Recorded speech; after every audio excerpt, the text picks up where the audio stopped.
DC here, and I wanted to give a quick prediction on the Fat Joe and Ja Rule matchup tonight on Verzuz. The first thing I want to say is that this Verzuz, the setting is in the same location as Dipset and the Lox. And what we learned from that battle is the crowd has been primed. So what do I mean by crowd priming? Jadakiss has set a standard. Jadakiss and the Lox have set a standard as far as what MCs want to bring to the table when they have a Verzuz.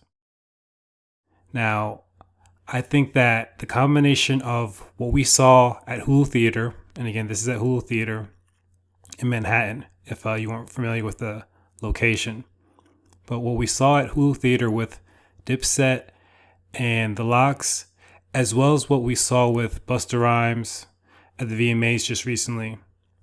I think that was last night or just the other night, where, you see him performing his songs with no vocal track.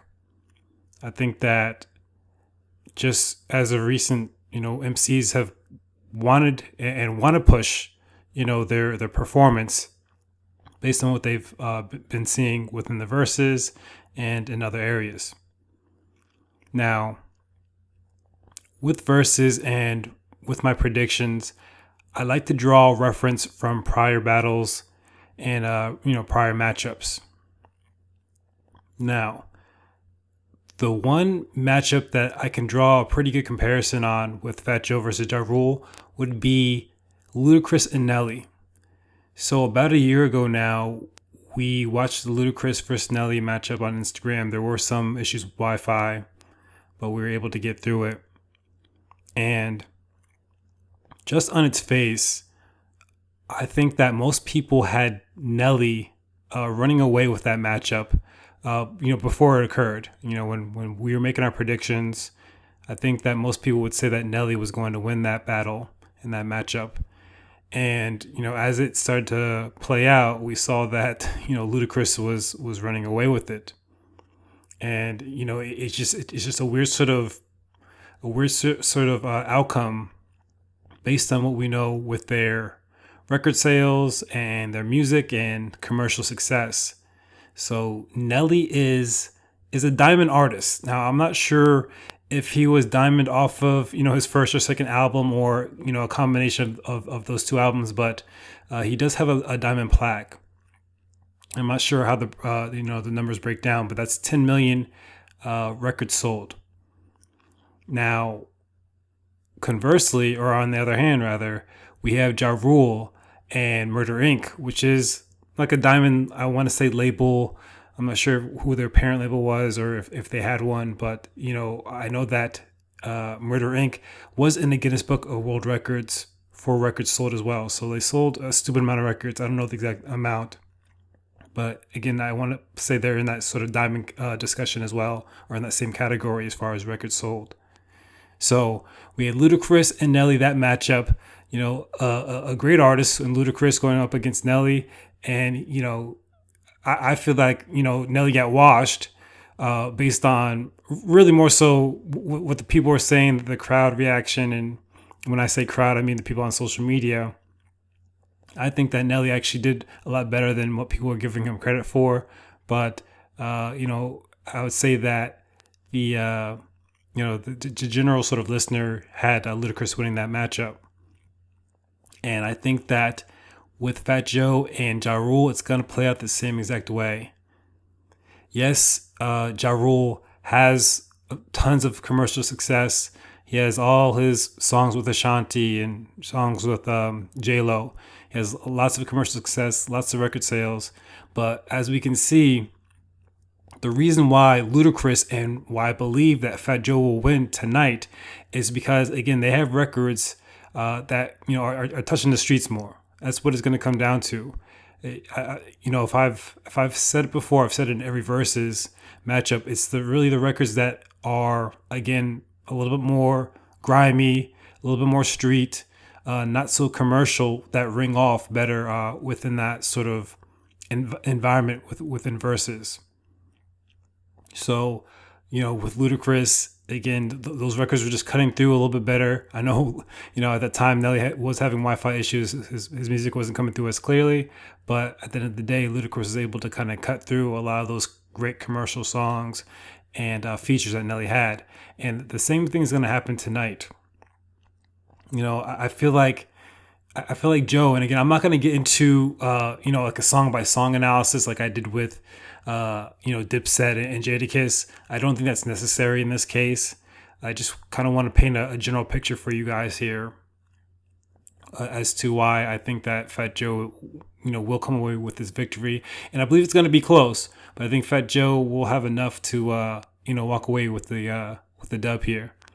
Now, I believe that, and I know that Fat Joe has more of like a hip hop sound, more of a rap sound as opposed to Ja Rule. That's more of almost like a pop, R&B rap artist, kind of like a mishmash of different sort of sounds of music and categories of music. Fat Joe is really more in that hip hop lane, that rap lane, which reflects, I think, in the record sales. Again, he's not as commercial. Fat Joe's not as commercial as Ja Rule is. So Ja Rule has a lot of those, again, great songs that were, great for the radio, great with music videos, and again, a lot of crossover appeal. So that's where all the record sales came from. But again, within this environment, Fat Joe will have a lot more of those street, songs to pull from. And again, this is in New York City, like I said before. This is in Manhattan.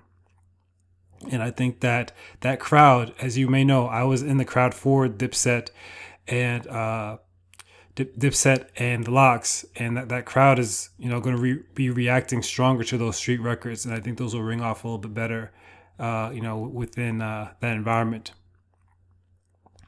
Now, one thing I want to say going into this, where I think that Fat Joe will struggle potentially, is with, this sounds weird, but with his rap ability. It's my opinion. I don't believe that Fat Joe is a strong MC, to be honest with you, a strong lyricist. I don't think Ja Rule is even that strong either, but I feel like Ja Rule is a stronger performer at the end of the day. Both of them I want to put in my top 10, MCs, rappers, anything like that. I've seen them freestyle and go on the radio, everything like that. I don't believe they're too strong in that category as far as verbal dexterity, breath control, things of that nature. That as far as MCing goes, I wouldn't put them up next to a Jadakiss. So that's the one thing. So Ja Rule or Fat Joe, again, I think he's going to win, but he's not going to win in the same fashion that like a Jadakiss would win, as far as showing us, spectacular rap ability in that nature. I think, again, more so relying on his music and just sort of, the way that his songs make you feel, and the way that they're very New York songs at the end of the day. And so I think a lot of this is going to rely back on the environment and where these songs are being played, which is in Manhattan. So I think Fat Joe is going to find a way to win in a different way, not the way that Jadakiss wins, because he's not that sort of MC, but he has enough of, he's good in every category, not spectacular in any category, but I believe that he's just decent enough in each category to be able to eke out a win here against Ja Rule. Now, as far as associated acts, we've been seeing Ashanti on Instagram with Fat Joe and Ja Rule, talking about what's going to happen at the Verzuz, kind of giving hints. So I think that if I didn't have that information, I would think that both rappers, both MCs would want to be able to kind of concede an associated act to the other rapper, so you get one person to be able to perform with. Because again, I don't, and again, there's a little bit of a tangent. I don't want them, just like I said for Dipset and Lox, I don't want them to bring out 100 different people, and because both these artists are very sort of feature heavy. They have a lot of their songs that blew up, normally had a feature on them. Right, so I don't want to see 100 different people on the stage. I'm trying to score this. right? The Dipset versus Locks, after the first, 4 or 5 rounds, very early, it became very hard to, score because of all the medleys. So hopefully they don't get into the very medley heavy. They both are solo artists, so they shouldn't have to get into a bunch of medleys. But I also don't want a ton of people on stage, a ton of features. But again, I will concede, one artist on each side, and I think they should agree to this too if they haven't done so already, where Fat Joe will get Remy Ma and Ja Rule will get Ashanti. So I think that they should both be able or be willing to give up an artist to gain an artist. In this case, some sort of co-performing act that's an extension of themselves in a lot of ways, right? So their biggest songs have these two individuals on the song, and these are in-house in label acts, right? So these aren't an associated act that they've worked with one time and they have they have a song that has blown up with them. They have in-house and label associated acts. So when we talk about Terror Squad, Remy Ma is Terror Squad just as much as Fat Joe is. She was there, if I'm not mistaken, from Inception with Terror Squad, and Ashanti is also there from Inception as far as her career goes. If I'm not mistaken, as far as when we were introduced to both these artists, Remy was a Terror Squad artist, and Ashanti was a Murder Inc. artist. So I think that's okay in this scenario to have that associated act be able to perform a few songs with them throughout the night. Now, as far as the impact of these associated acts, obviously I think that Ashanti has a lot larger impact on the songs that Ja Rule that Ja Rule and Ashanti will be performing throughout the night, like an Always on Time and a Mesmerize. With the melody and everything that goes into those songs, she has a huge part in the success of those songs, right? So a lot of those songs that help sell all those records at Murder Inc., they don't blow up without the assistance of Ashanti. So that's a huge leg up for Ja Rule. But again, I still am gonna bank on Fat Joe at the end of the night to take home the W. Now, one thing with Ja Rule, because I believe this is going to be close, he did write, again, a lot of those melodies that Ashanti sings with Mesmerize and Always on Time. I think Happy as well, a few of those. He writes, the whole entire song, if I'm not mistaken. So give Ja Rule credit in that. Ashanti is a great singer, but I don't think with those songs that blew up, I'm not sure if she was a co-writer on a few of those songs. I think Ja Rule made a pen to all those himself. So we have, and again, that brings me into what. So let's just say that Mesmerize and Always on Time, for the purposes of this video, are the top two songs that Ja Rule, can play, right? So again, whether you agree with that or not, just for the purposes of this video, I'm going to say that Mesmerize and Always on Time are the top two songs for Ja Rule. And Ashanti's featured on both those songs. For Fat Joe, let's say that Lean Back and All the Way Up are the top two songs that he has at his disposal. And Remy Ma is also featured on those two songs. Now, I think that, again, Always on Time, Mesmerize is more commercially successful than Lean Back and All the Way Up. But in the building, All the Way Up and Lean Back are gonna, those are gonna ring off much stronger in the building, right? So you have to think about that when you're watching it. Where again, you can't just grade what you see on TV. It's a different experience being in the building. So I don't know if you guys have ever been to a Verzuz in person. Obviously, with the pandemic, a lot of this started, just over IG. But within the last, I want to say 9 months to a year or so, they've had venues where people can attend, and obviously it's just getting bigger and bigger.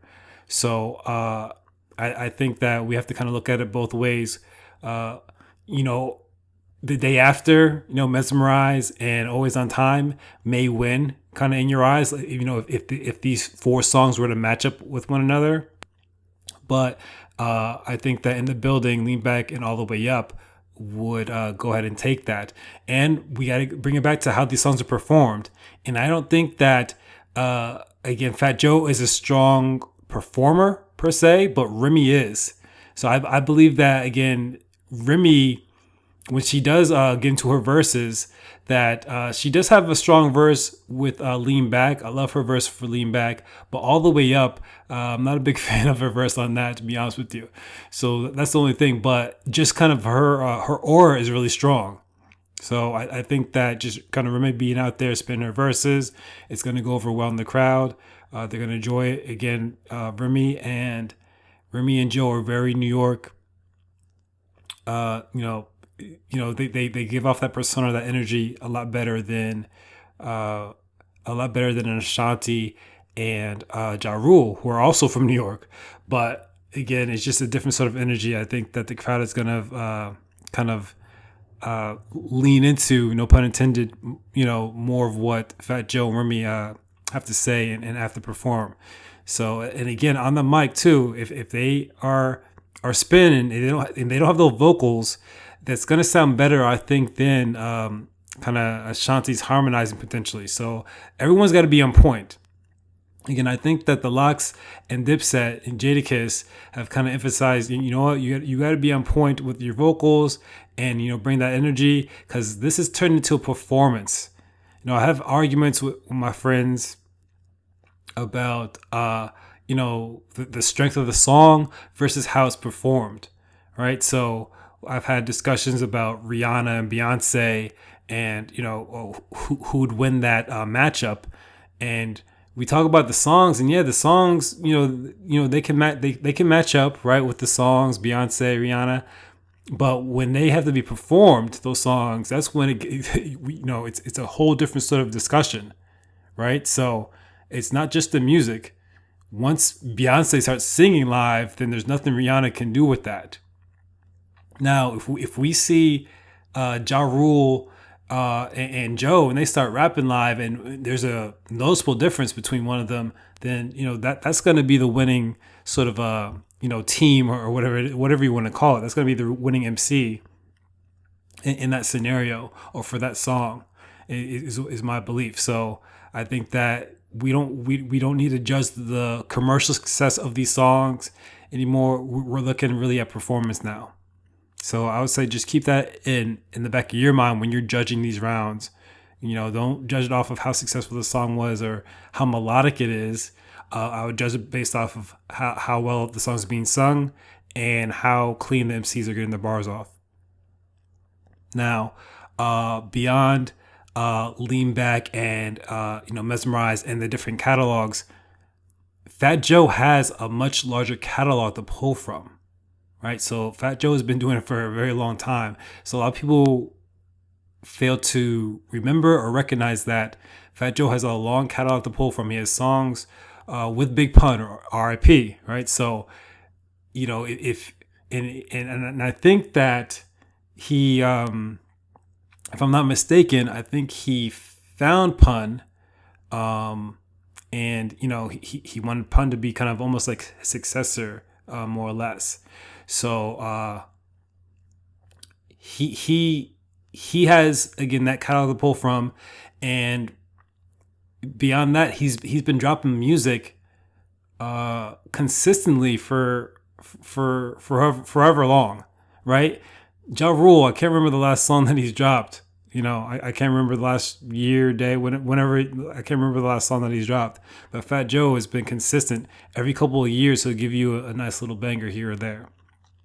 So catalog goes to Fat Joe, a lot more to pull from. He has a legendary act that he can pull from with Big Pun, and he also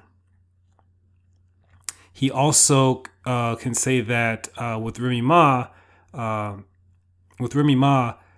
nothing that you could maybe give him credit for as far as within this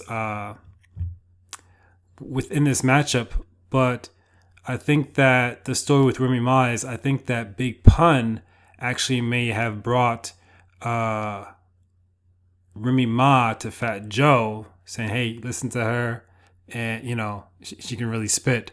So I think that just the way that Fat Joe, Remy Ma, Big Pun, just that sort of relationship between those three, everything like that, that shows sort of the chemistry that may have been developed over time, at least with with Joe and Remy, and kind of we're going to be able to see that on stage.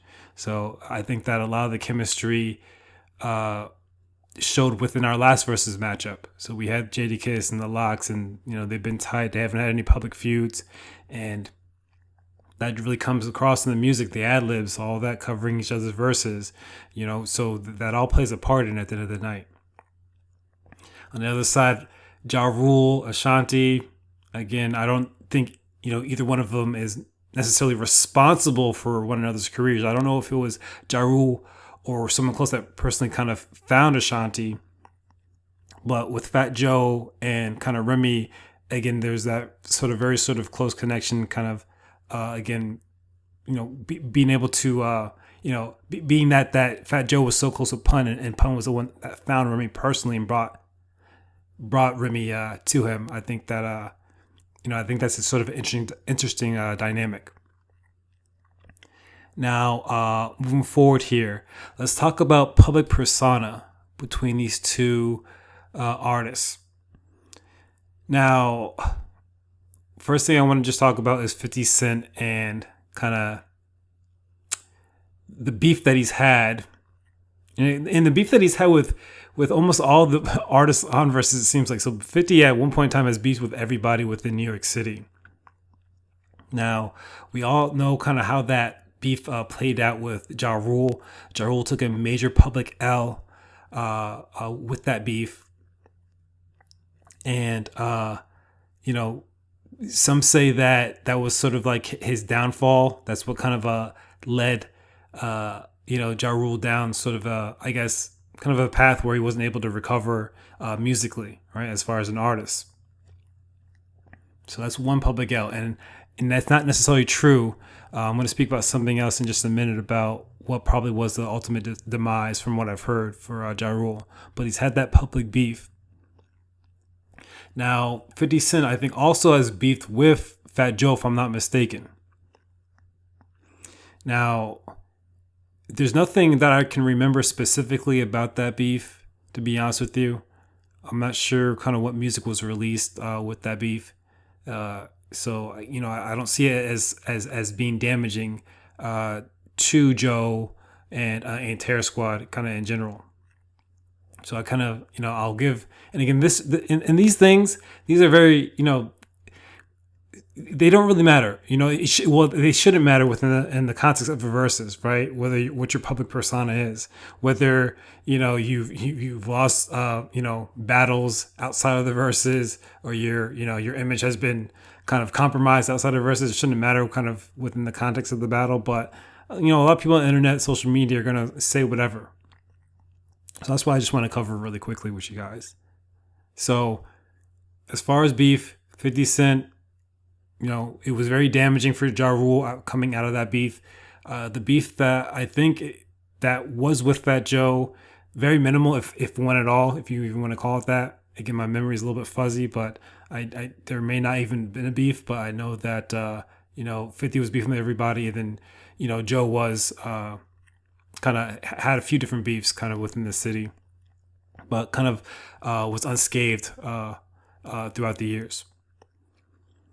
Now, as far as the federal investigation, this is probably the real thing that brought down Murder Inc. as well as Fat Joe, but Ja Rule and Ashanti, right? So Ja Rule, Ashanti, they're at the top of their careers. Again, their careers had not started to kind of go downhill. At that time, they were still kind of, I think, at least leveled out, if not at the top of their careers. Now, the federal investigation occurs, and again, that destroys Murder Inc. essentially. Now that's probably the real reason, Ja Rule's career started to kind of just kind of go downhill from there. He wasn't able to recover. Ashanti as well. Okay, more or less. Now that's another L that I'll go ahead and give Murder Inc. and Ja Rule. Now the last L, which is a little bit more funny, nothing to do much with music, but the Fire Festival L, right? So Ja Rule being caught up in that randomly with the whole Fire Festival thing is just funny and just another thing that you can kind of laugh at him about, which doesn't do well for him. So I would say he's had probably so I would say three public big L's that he's taken: the 50 Cent beef, the federal investigation with with Murder Inc. and the Fire Festival. And the funny thing is about that federal investigation, if I'm not mistaken, I don't think there was any time served by anybody within Murder Inc. If I'm not mistaken, or there was very minimal time served. I think it was like a day. So if I'm recalling this correctly, I think they had all their charges dropped. The case was completely dropped, or they beat the case essentially. So that's the messed up thing. For that sort of scenario to occur at your label, and then you're not even guilty of anything. You're not found guilty of anything, or it's very minimal. It was just so that's just unfortunate as far as kind of how that all played out. Now, beyond their personas, I would give that to Fat Joe. He's been unscathed throughout the years. Very minimal beefs, if any at all. And other than that, I think he's been, pretty well respected throughout the years.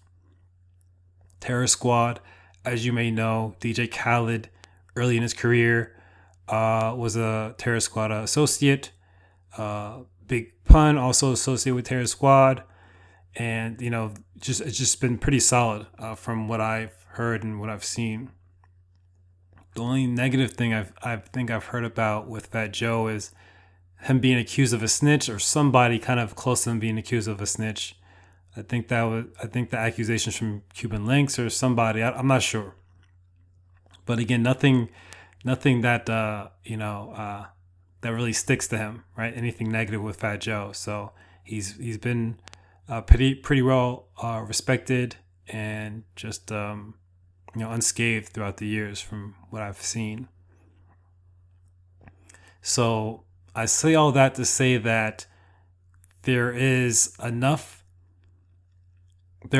for Fat Joe within his catalog, within his persona, within his sound, and his associated act to be able to edge out Ja Rule in this Verzuz. But he is going up against the monster, so let's not get that twisted at all. Ja Rule has tons of hits to pull from, but as we know, it's not really the hits that win these Verzuz matchups. It's going to be performance and the way the records kind of go off in the building. So just keep that in mind when you're doing your judging. Now they do share at least one song. So we heard the song during the last Verzuz battle.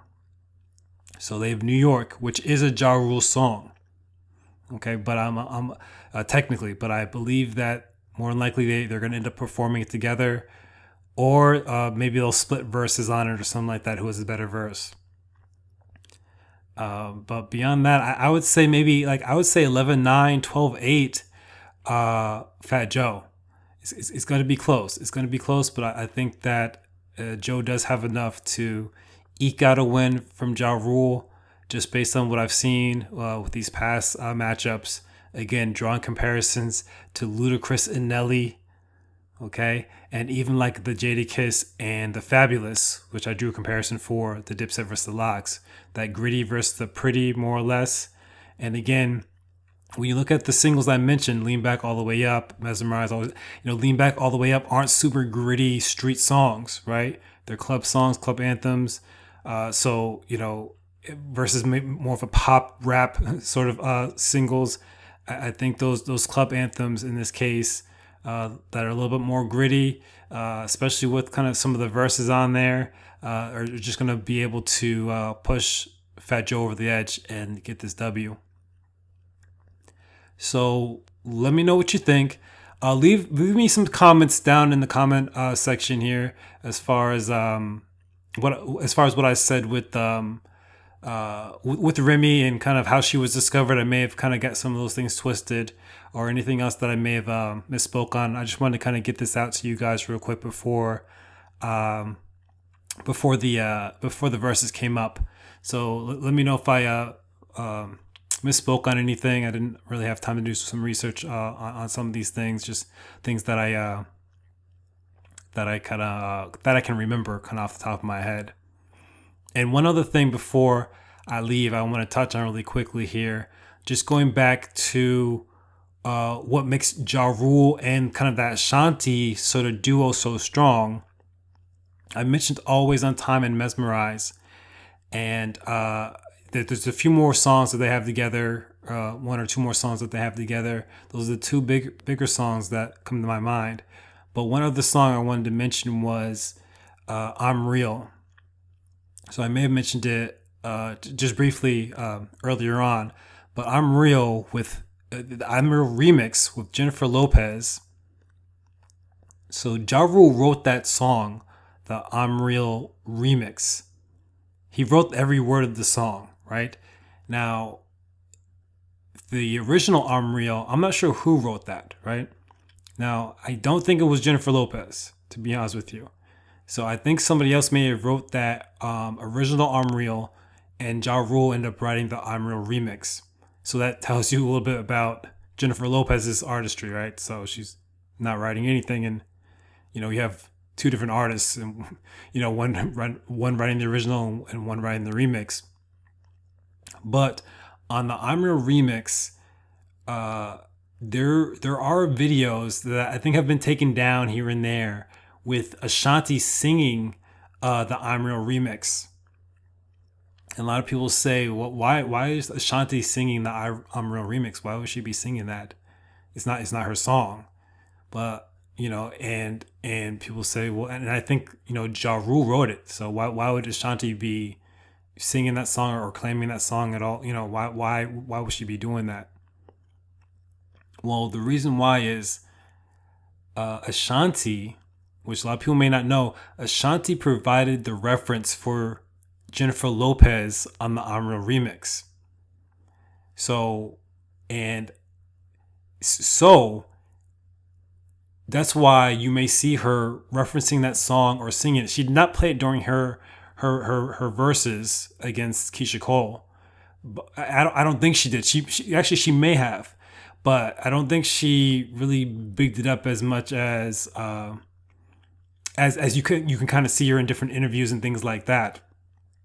So I can't remember if she played it or not, but there have been videos here and there where I think you can find her singing the I'm Real remix. She provided the reference for Jennifer Lopez, but Ja Rule actually wrote that entire song.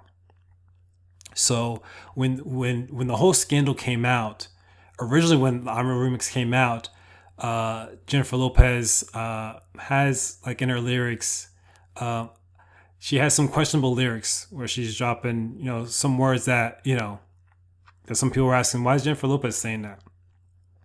Well, the thing is, first of all, Ja Rule pinned it for her, and on top of that, Ashanti provided the reference. So we can really remove J-Lo completely out of that kind of I guess scandal or whatever you want to call it, and kind of the writing credit or whatever you want to call it for the song.